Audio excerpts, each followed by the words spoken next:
একটা গল্প শুনেছিলাম, পাক হানাদার বাহিনী যখন বাংলাদেশে অ্যাটাক করতো, পাক হানাদার বাহিনী জিজ্ঞেস করতো মুসলিম না অমুসলিম চেক করার জন্য, বলতো কালেমা বল, কালেমা বাতাও। তো যারা কালেমা বলতে পারতো পাকিস্তানি বাহিনী নাকি ওদেরকে ছেড়ে দিত শুনেছি। তো একজনকে এক বাঙালিরে পেয়ে তার মাথার মধ্যে বন্দুকর নল ধরে বলতেছে কালেমা বল সালে, কালেমা বাতা, কালেমা বল। তো ভয়ের চোটে এই দোয়া পড়া শুরু করছে। ও পড়তেছে লা ইলাহা ইল্লা আনতা সুবহানাকা ইন্নী কুনতু মিনাজ জালিমিন। পাকিস্তানি বলে সালে ইয়ে তো মুসিবত কা কালেমা হে।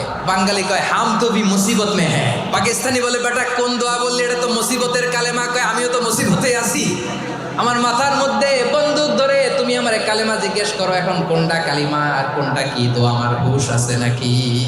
লা ইলাহা ইল্লা আনতা সুবহানাকা ইন্নী কুনতু মিনাজ জালিমিন। বিশ্বনবী বললেন দেয়ালে পিঠ থেকে গেলে, চোখে মুখে অন্ধকার, বাঁচার কোনো উপায় নাই, তখন এই দোয়াটা পড়তে হবে। এই দোয়া পড়ে আল্লাহর কাছে ফরিয়াদ করলে বিপদ মুক্ত করবেন কে?